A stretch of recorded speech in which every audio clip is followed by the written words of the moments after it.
go for it. There's plenty of applesauce left, and then I know I shouldn't tell you to go back for dessert, but if you do want to, there's definitely some of that left too. So, we will go ahead and get started. Just a reminder, I'm Kelli with Madonna Fit for Work.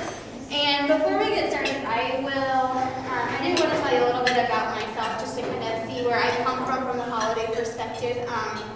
I grew up with a family that both sides just love food, you know, and it's like food everywhere. So from a young age, I really liked cooking and that sort of thing, and as I got older, I liked to learn about the nutrition piece of it and how that affected the body. So I kind of met with the challenge of all of this crazy good, unhealthy food and, you know, the desire to be healthy and that sort of thing. So I didn't want to have one without the other. And so my approach really to just nutrition in general is definitely moderation and, you know, enjoying your favorite foods, not going overboard with them and making good choices, but also some of your favorite foods too, if you can, make healthy tweaks to them to make them a little bit better for you.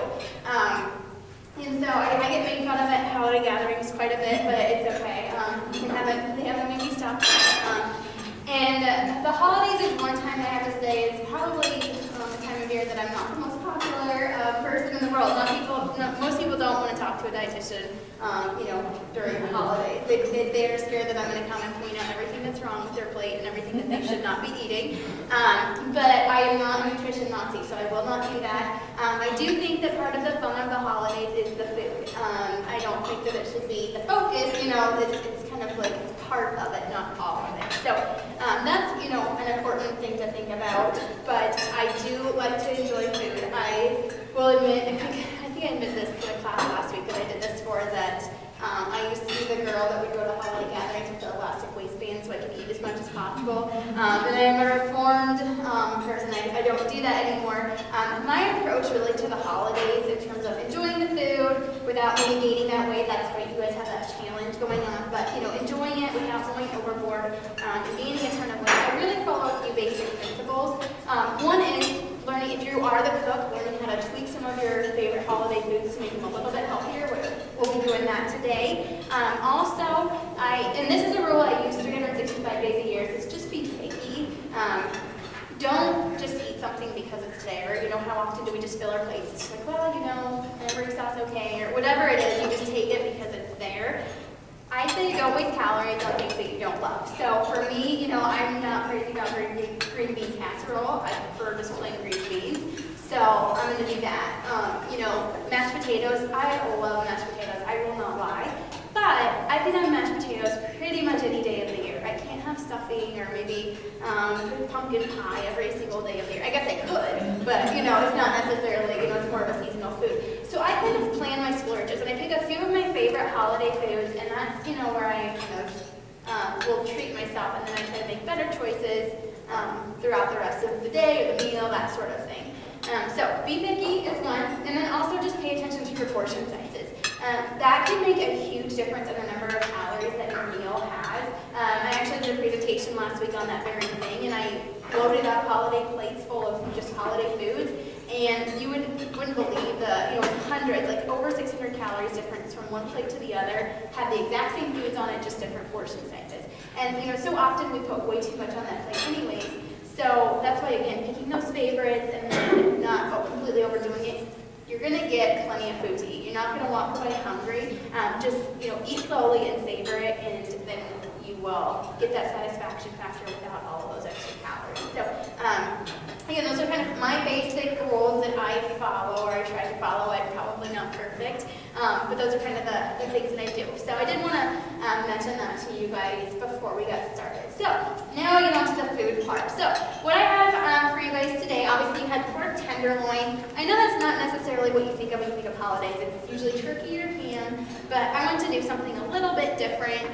Pork is great. This tenderloin is great because it can be anything from, you know, more of an elegant holiday meal, but this recipe is also perfect for a week night when you don't really feel like cooking because there's not a whole lot you have to do to it. In fact, I'm not even demonstrating how to make the pork because it's so boring, okay? So that's, you know, it can double as a holiday meal, but also just you can use it year round. What I did, I used it pork tenderloin, which is one of the leanest meats out there.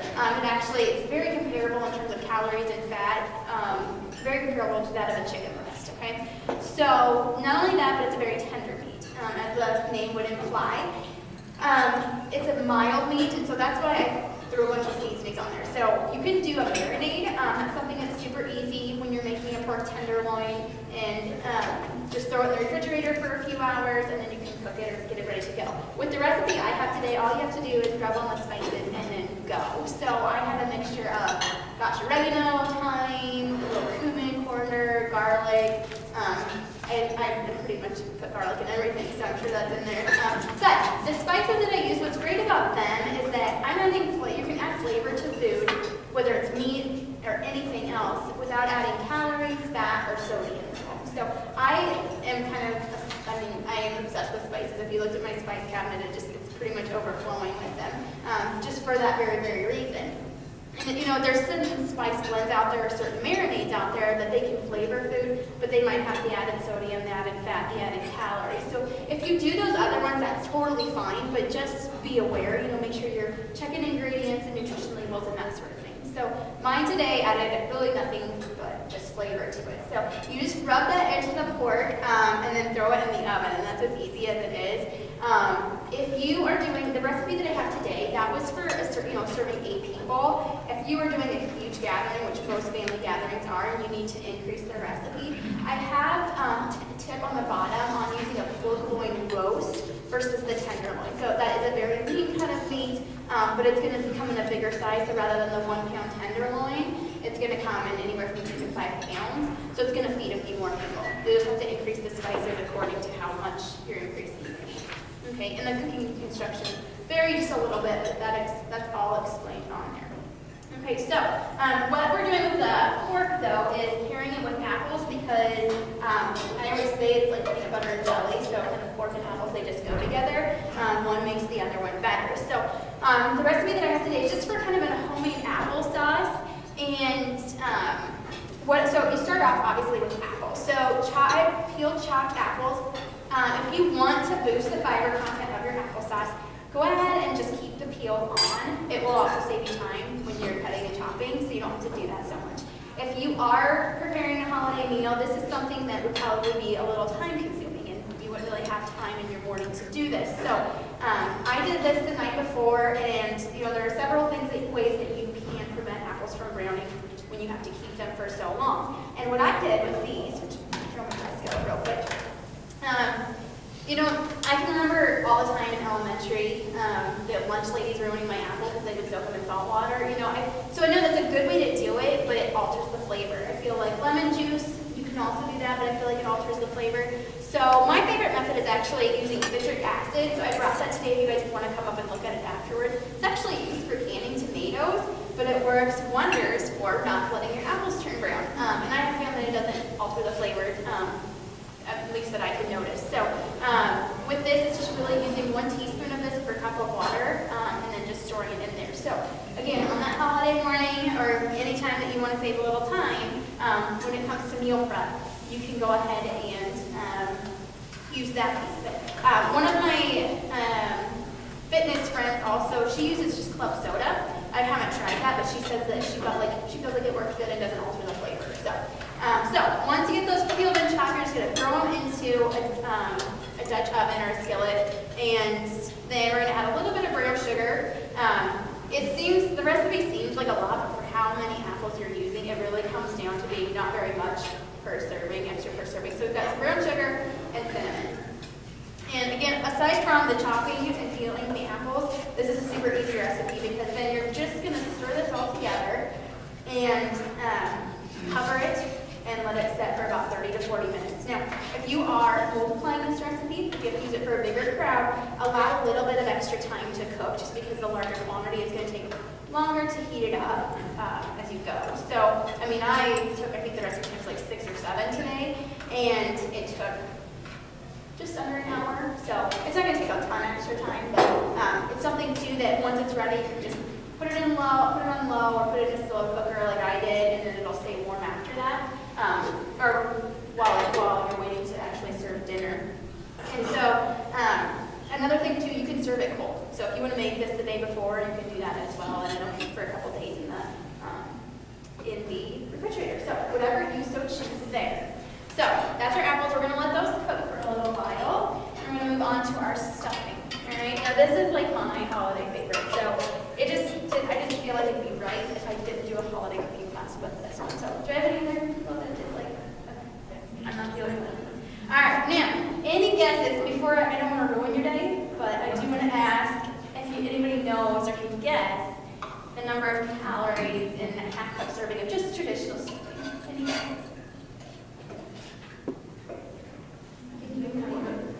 250. I have seen, it depends on the recipe for sure, but I have seen it range anywhere from 180 to over 300 calories, which, holy moly, I don't know what they put in that stuffing. I can't remember. I just remember my jaw dropping because how can you fit 300 and so, calories into a half cup? But they must have put a lot of good stuff in there, I guess. So, while I'm making it today, I'm going to tell you tricks for slimming down your stuffing, and as we go through this. So I was able to take a recipe and slim it down to about 110, 115 calories per half cup serving. So I'd say that's a little better than 300. Okay, so I started off by just heating up a little bit of oil in a skillet. And so this is step one, the first thing that I did to help make this a little bit better. People tend to use tons of butter when they're stirring whatever vegetables they're using, tons of butter, so swimming in butter. So the first thing I did is cut back on the amount that I used, and so there's still enough to saute the vegetables. And if you ever do this, and you're sauteing vegetables and you try to cut back on the oil and you feel like it's drying out, use just a little bit of chicken broth or vegetable broth, any kind of broth, and it's going to, for the vegetarian, sorry, and it will provide enough moisture to it without having to add all the extra calories of fat. So that was the first thing I did, was cut back on the amount, but I also switched out the type of fat that I used. Okay, so butter, as delicious as it is, it's a saturated fat. Okay, too much of that is not good for our heart. It's going to clog up our arteries, and we definitely don't want that to happen. So I subbed in canola oil. It's an unsaturated fat, so it's actually good for our heart. You can do olive oil, sunflower oil, any kind of vegetable or nut-based oil will work just fine. I just typically, I know people love olive oil, but I tend to use canola oil a lot just because it has more of a mild flavor. If I don't want it necessarily the olive oil to take over the flavor of the food, I will do that. But it's very much a personal choice, no right or wrong oil to use here. Okay? So you just cook this up and tell it okay, so unplug that. Now, if you want to make it quicker while that's cooking, you can move on and assemble some of your other pieces. So one part is eggs. Okay, so I used today 1 egg plus 2 egg whites. I will tell you that is one way to cut back on calories of fat, cholesterol. In any kind of recipe, you can substitute 1 egg yolk or with 2 egg whites, or 1/4 cup of eggs substitute. Okay, either one. In any kind of baked goods, though, I always keep 1 yolk in there because it has a very important purpose for leavening and binding all of the ingredients together. So just leave 1 egg yolk in, and then after that, you can do whatever you want to it. So so I did that piece of it. Again, you can also use a substitute if you prefer to do that. It's really whatever floats your boat. And then you'll use reduced sodium, chicken or vegetable broth, and just mix those two things together. All right, so we got that going. And then we have our breadcrumbs. Bread cubes, I'm sorry. So you can do these really however you want to.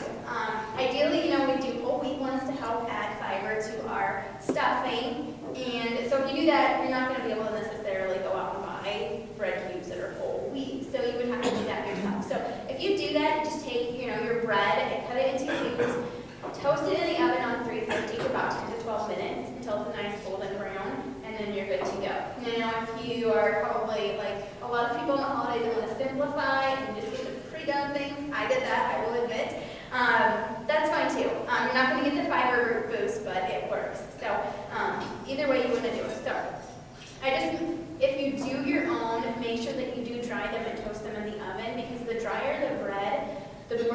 absorb the flavors from all of the juices, and it's just going to help you have a better product, okay? So I'm going to throw some spices on here. I have some sage, poultry seasoning, which actually, that's vegetarian, so just FYI. And then salt too, so just in case nobody knows. And then we're going to pour our broth and our egg on top.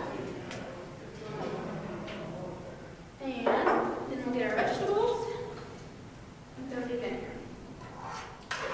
Okay, now I just use celery and onions, but if you want to boost the content, the veggie content of your meal, even more so, you could do chopped mushrooms as well, and those work really well in stuffings. I'm notorious for adding too many vegetables, not too many, but always adding extra vegetables to my meals. It's one of the easy ways to add nutrients, boost flavor, and lower the calorie density, so calories per bite, by doing that. Now, a couple other things that you could do to slim down your stuffing is, a lot of times they will have sausage in them.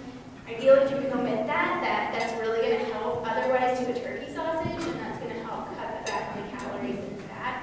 Okay. Another thing that I did, the reason that I use the chicken broth is another tip for reducing the calories and fat in these. If you use this instead of pan drippings, it's going to save you tons and tons of calories as well. Now, some people, they like tradition and they want to stick with their pan drippings, and if you are one of them, what you can do to help at least skim that down a little bit is let the pan drippings cool in the refrigerator. The fat will rise to the top and harden, and you can skim that off, and so that's going to help take away some of that fat and make it a little bit healthier for you that way. So, after we have this all stirred together, we just throw this in a slow cooker. So, again, picking easy, freeing up oven space on the holidays, kind of why I went with that method. You do it for, cook it for about 3 or 4 hours on low. And if you feel like it's getting dry while you're cooking it, you can add a little bit of broth.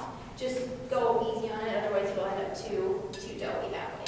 Okay, so again, pretty simple, pretty easy. You can chop a few veggies, but otherwise it's not too difficult. Okay.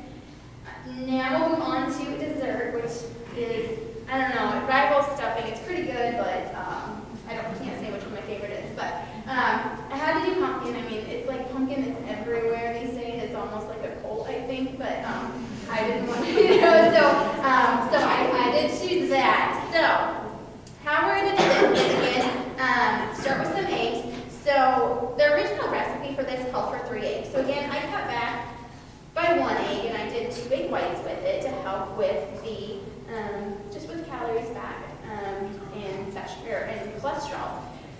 And so really you're supposed to eat this for like 3 minutes. Now if you don't have an electric mixer, I mean, you didn't do it for that long, it'd be okay. So just as long as they're, you get them good and whipped, and then you're going to add in some sugar. Now, that kind of looks like a lot of sugar, but I will tell you, I already cut back on what the original recipe did. Okay, so the original recipe called for a cup of sugar, and so I cut it back to 3/4 of a cup. And you can actually do with any kind of recipe, you can cut back on the amount of sugar by up to 1/4 or 25%, and it won't affect the flavor, it won't affect the texture, you won't even notice the difference. You can also do, if you don't want to just cut back on the sugar, you can do sugar substitutes. So if I ever do that in baking, I will use Splenda. That's kind of my go-to. I just feel like it ends up with the best product. I will typically just substitute half of the sugar with the sugar substitute. And so for this, I would have done, instead of cutting back, to half of a cup or to 3/4 of a cup, I could have done half a cup real sugar, half a cup of the fake stuff. That said, some people they try to avoid the artificial sweetener. So if you know that somebody, you or somebody in your family or that will be coming to the gathering, if they are that type of person, then just cut back. But otherwise, it's really up to you how you want to do it. So you're just going to mix this until it's nice and thick, which we are at that point, and then we'll add in the superstar here, the pumpkin. When you are doing this, make sure you're getting the can, just the pure pumpkin, and not the pumpkin pie filling, because that stuff's already good and doctored up, and so you're going to be adding way too many calories to our dessert here and making it not so on the light side. So just mix this together until it's well blended. Okay, we're there. And then I'm going to add in 3/4 a cup of flour. Now, you can always go a step further than what I did, and you can do half of this whole wheat flour, and that's going to help boost the fiber content. I do recommend only doing at least to start out with, because whole wheat flour is denser, and so if you do too much, it will maybe some kind of chewy, spongy dessert, which you definitely don't want. So start there, and then if you want to build on it, you definitely can. And so then I just have some spices. So I have cinnamon, cloves, ginger, a little bit of baking soda, and salt. You could probably, if you wanted to go the easier route, you could put the pumpkin pie spice instead. So it's just really whatever you prefer. And we'll just mix this all together until it's good and consistent. And then over here, which I kind of put a little bit ahead here, pour it into a 15 by 10 pan, and make sure that you line it with wax paper. Okay, that is very key for a good final product. Okay, so you're just gonna bake this for 10-15 minutes in your oven, and once it comes out, you let it cool for about 5 minutes. Okay, and then what we're gonna do is just take some sort of thin kitchen towel or tea towel and sprinkle it with powdered sugar. And you want to be pretty generous with the powdered sugar, because this is helping preventing the cake from sticking to the towel. When I was first learning how to do this recipe, I think the first few times I did it, I had to learn the hard way. So I'll save you from the pain of figuring out what we're going to do. So after that, you just take the cake and flip it over onto the towel. And this one is so sad. Then after that, the wax paper will come off with it, and then you just gently peel it off, okay? And dentally is definitely key too, just because when it's warm, it's pretty tender, so you don't want to break it. And then after that, you're just going to roll the cake up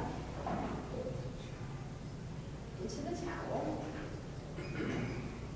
And after that, you just let it cool completely. And again, patience is key here, because if you don't wait until it's cool, it will most likely break as you unroll it too. So again, it's a little bit of a kind of temperamental dessert, but it works pretty good. So once that is all rolled up, then, while it's cooling, we will make our filling for it. Okay? So I will start off with some reduced fat cream cheese here. And I just use the 1/3 reduced fat. You can do the complete fat-free if you want to, but for me, I feel like it's lacking something. I don't feel like the product is as good, and so I typically will do the reduced fat. Another route you can go is doing part reduced fat and then part fat-free. So half and half, and then that way you still have some of the fat in there to help it taste a little better. So then I put in a little bit of powdered sugar, a little bit of butter. Again, I cut back on the amount of butter that was used in the recipe, and then some vanilla as well. Just stir it. So then you're just going to stir it until it's a nice smooth consistency. So thawed cream cheese is good, and thawed butter is definitely good. And this is the time when an electric mixer is really good, because otherwise it will take, as you can see, it will take me a little while here. So, but we'll get her done. While I am doing this, though, I did want to talk about, in terms of modifications, I've been telling you, not just in the stuffing recipe about some of the modifications that I made, but also in this cake recipe, that I've been making different tweaks. I recommend only doing a couple tweaks at a time. So if you're taking one of your favorite recipes that maybe you found on Pinterest, or it's one of your mom's, and you love it, but you don't love all of those calories and fat that is in it, then you can make a few tweaks. I say 2, max of 3, because if you do too many and then you have a flop, you don't know what exactly caused it. And so starting small, and then building on that is really a good way in that way. And usually practicing before you have to serve it to anybody is also a good plan. So I'm almost there, you guys. I'm telling you, I just can't go out and think to do my arm workout later. I'm getting so jacked with this. All right, we'll call that good enough. So now our cake's all cooled off, right? So we're gonna unroll it. Okay, so you can see it kind of took shape here, and that's why we did it when it was warm. You could do it when it was cool, but it wouldn't hold the tight shape quite as good. not stick in here. So you can see where that powdered sugar comes in very handy.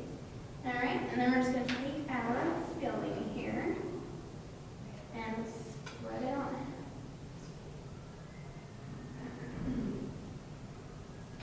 Now, if this were real life, and not me demonstrating, I would make sure that this is a lot smoother. And if you feel like it's super thick, like today it really is pretty thick, add just you can add maybe a little bit more vanilla. Don't go crazy because that will make it the flavor a little bit kind of break of vanilla. But you can do a little bit of milk too and to help fit it down. But do just a little bit because a little bit goes a long ways. You don't want too thin of a product. Now I did have somebody when I made this in the cooking class before ask, can you spread this while the cake is hot and then roll it up? I would not do that because that's most likely going to melt the cream cheese and it might even just melt into the cake. Like, have you ever frosted a cake too soon and kind of just melts into it? That's what it would do. So definitely wait for it to cool. And then again, just spread it throughout. Now, I usually go a little more generous on the end and I'm going to start rolling up and then a little less down here on the end because it tends to, as we roll, it tends to get pushed that way. So that's a little ugly, but it'll do. So then we just roll it back up and then wrap it in plastic wrap for at least an hour, and then it should be good to go. What I do typically before I cut it is I will stick it in the freezer for a little bit because that just helps the slicing a little bit, just because it is a little bit kind of touchy. Like I said, a little temperamental. So I think this morning I had it in there for like 45 minutes before I cut it up. You might not even need it that long, but it just slices up real nice. And then because it looks a little, nasty with the powdered sugar that you did, just garnish it with powdered sugar, and nobody will ever be able to tell the difference, okay? So that is kind of a holiday meal. In terms of, nutrition facts and that sort of thing, definitely did from a van. I can't tell you the total calorie content of your meal. You can add it up because it's all on there. But definitely better than what most holiday desserts are. So even the slices of cake that you guys had today, that was actually less than one serving. I actually cut it a little bit smaller today. So think about that. For 220 calories, you can get an even bigger piece. So any questions about anything that I made today, or it can be about other holiday foods dishes that you might like to make that you want to know how to make, tweak and make healthier, or just anything how to be healthier during the holidays? Are there any calorie tools that you use for when there are custom recipes like this and not pre-made products? My favorite is Self Magazine has like a nutrition database that you can go on and you select the different products and it, so you say, well, you make your recipe and then you can do the analysis.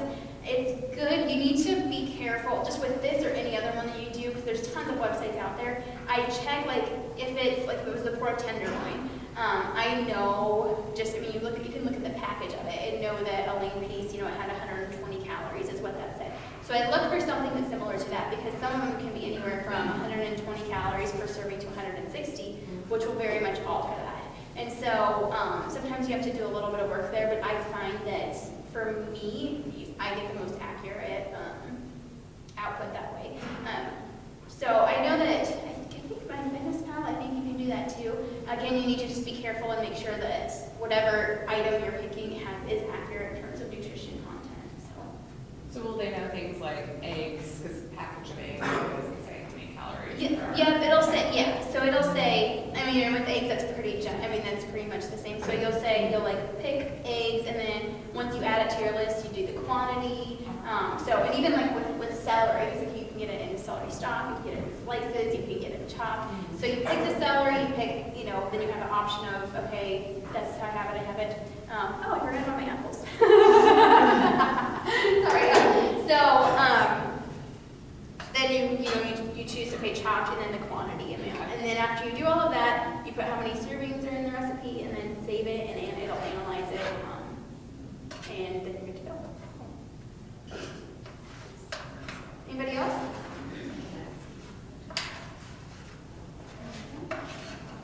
So, I did sit long till we come back to the apples. So these aren't quite quite cooked yet, but once they are, as you cook them, they will mash and just kind of form into the applesauce. I didn't have to do any kind of mashing. They just, as I stirred it, they came down. And then at the end of the cooking process, you stirred a little bit of vanilla, and you were good to go.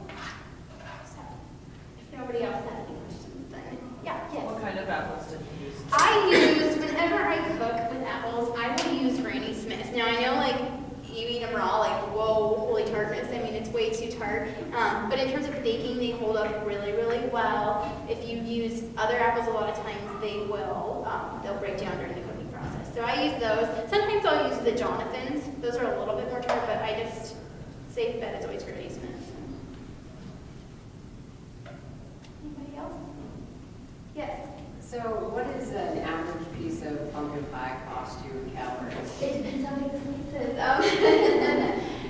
For an eighth of a pie, which is typically a serving, it's typically about 315, 340 calories. Okay? Now, that's before whipped cream, so keep that in mind. But, or 2 tablespoons has like 25 calories, so it's not terrible for you. If it's homemade, then I can't tell you. I guarantee that it's not low in calories. But the pie itself is about that much.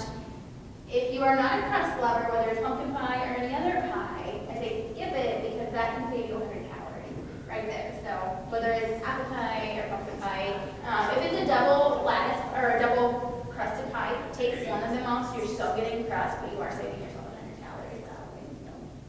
But in terms of pies, pumpkin pie is the lowest calorie. So, and you only get it a couple days later. Yeah.